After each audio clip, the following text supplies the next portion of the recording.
Hi అండి. Good evening. ఈరోజు మా ఇంట్లో స్పెషల్ ఏంటో తెలుసా? ముద్దపప్పు, మామిడికాయ పచ్చడి, నెయ్యి, పచ్చి పులుసు, అప్పడాలు. సూపర్ కాంబినేషన్ కదా! ఈ వీడియోలో నేను నా స్టైల్లో పచ్చి పులుసు ఎలా పెడతాను అనేది క్లియర్గా చూపిస్తాను. చాలా బాగుంటుంది. కొంచెం వెరైటీగా చేస్తాను. చాలా బాగుంటుంది. మీకు నచ్చుతుంది. తప్పకుండా ట్రై చేయండి. ట్రై చేసిన తర్వాత నాకు ఎలా వచ్చిందనేది కామెంట్ కూడా చేయండి.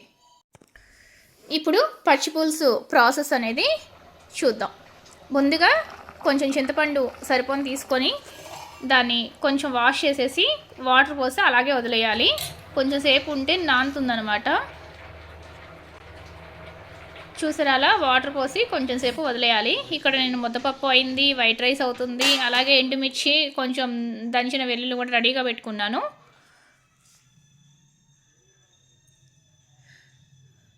చింతపండు నానిపోయిందండి.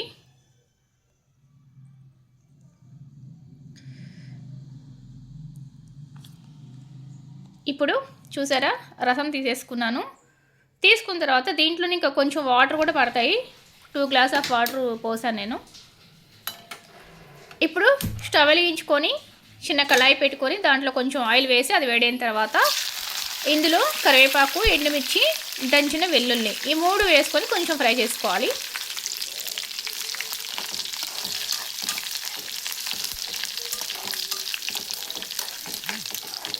ఇలా వేయించుకున్న తర్వాత స్టవ్ ఆఫ్ చేసుకొని కొంచెం చల్లారిన తర్వాత ఇలా ఒక చిన్న రోట్లో మనకి మరీ కచ్చాపచ్చా కాకుండా మరీ మెత్తగా కాకుండా మీడియంగా దంచుకోవాలి.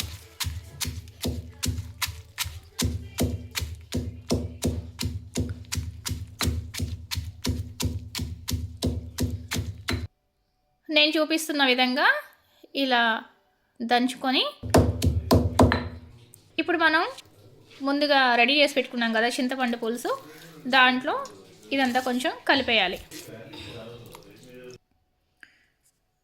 ఇప్పుడు నెక్స్ట్ చిన్న కళాయి తీసుకొని ఇందాక వేయించుకున్నాం కదా నూనె ఉంటుంది కదా, అదే నూనెలో కొద్దిగా జీలకర్ర పొడి, ఆవాలు, కొంచెం ఇంగువ,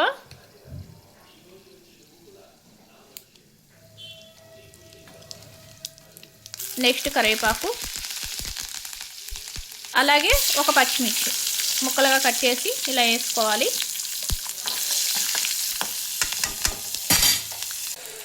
ఇప్పుడు దీన్ని ఇందులో కలిపేసుకోవాలన్నమాట. ఇప్పుడు దీన్ని కూడా స్టవ్ మీద పెట్టి కొంచెం మరిగించాలి. ఇందులో ఉప్పు, సరిపడినంత ఉప్పు, అలాగే కొంచెం ఒక 1/2 టీ స్పూన్ పంచదార వేస్తాను. బెల్లమైన పంచదార అని వేసుకోవచ్చు. ఇప్పుడు దీన్ని ఒకసారి మంచిగా కలిపేసుకొని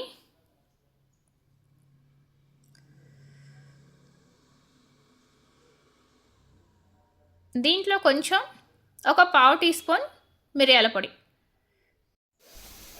మిరియాల పొడి అనేది తప్పకుండా వేయాలి.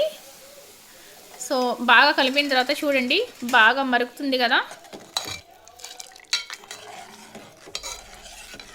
టేస్ట్ మాత్రం చాలా చాలా బాగుంటుంది. మీరు ఒక్కసారి ఇలా చేసుకొని తిన్నారంటే అసలు వదిలిపెట్టరు. ఇప్పుడు దీంట్లోనే సన్నగా కట్ చేసి పెట్టుకున్న ఆనియన్స్ ముక్కలు వేసేసి బాగా కలపాలి. మంటని లో ఫ్లేమ్లో పెట్టుకోండి. ఇప్పుడు కొంచెం నేను మెంతు పొడి వేసాను, చిటికెడు. కొంచెం వేస్తే బాగుంటుంది అన్నట్టు టేస్ట్. కొంచెం మెంతిపొడి వేసిన తర్వాత బాగా కలిపేసిన తర్వాత ఇంకా అంతే, మనకి పచ్చి పులుసు అనేది రెడీ అయిపోయింది. దీన్ని ఒక బౌల్లోకి తీసుకుందాం. చూసారా, వేడివేడిగా పచ్చి పులుసు అనేది రెడీ అయిపోయింది. అలాగే ముద్దపప్పు అయిపోయింది, వైట్ రైస్ అయిపోయింది. సూపర్ కాంబినేషన్ కదా. ముద్దపప్పు, ఆవకాయ ఇది ఇష్టం లేని వాళ్ళంటూ ఉండరు నాకు తెలిసి.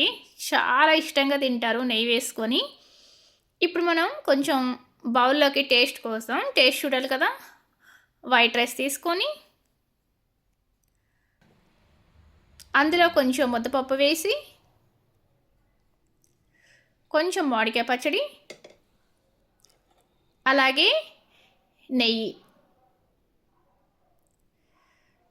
ఇప్పుడు మనం కొంచెం చారు కూడా వేసుకుందాం.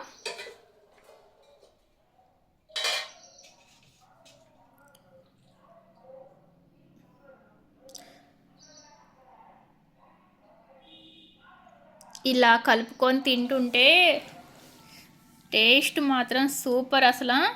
ఒక్కసారి ఇలా అయితే ట్రై చేయండి, పచ్చి పులుసు అనేది ఒక్కసారి ఇలా ట్రై చేయండి, మీకు చాలా నచ్చుతుంది, ట్రస్ట్ మీ. ఇప్పుడైతే కలుపుతున్నాను, మా ఇంట్లో వాళ్ళకి పెట్టాను, ఫస్ట్ బాగుందన్నారు. ఇప్పుడు అప్పడాలు కూడా వేయించేస్తున్నాను.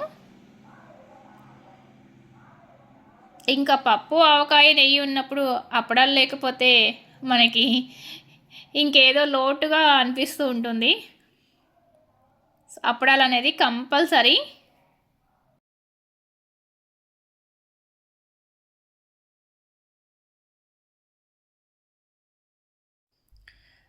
ఇలా అప్పడాలన్నీ వేయించేసుకోవాలి. మొత్తానికి అంతా రెడీ అయిపోయింది. తప్పకుండా ఇదే స్టైల్లో ఒకసారి మీరు కూడా ట్రై చేయండి, పచ్చి పులుసు చాలా నచ్చుతుంది. మా లంచ్ అయితే అయిపోయింది. దాంతోపాటు ఉసిరికాయ పచ్చిమిర్చితో వేస్ట్ చేస్తాం కదా, అది కూడా ఉంది. ముద్దపప్పు, నెయ్యి, మామిడికాయ పచ్చడి, అప్పడం, ఉసిరికాయ పచ్చడి సూపర్ కదా. మరి మీదేంటి స్పెషల్, మీరేం తిన్నారనేది నాకు తప్పకుండా కామెంట్ చేయండి. ఇలాంటి మరెన్నో మంచి వీడియోస్ మీరు చూడాలనుకుంటే నా ఛానల్ని సబ్స్క్రైబ్ చేయండి, అప్పుడే మీకు నోటిఫికేషన్ అనేది వస్తుంది.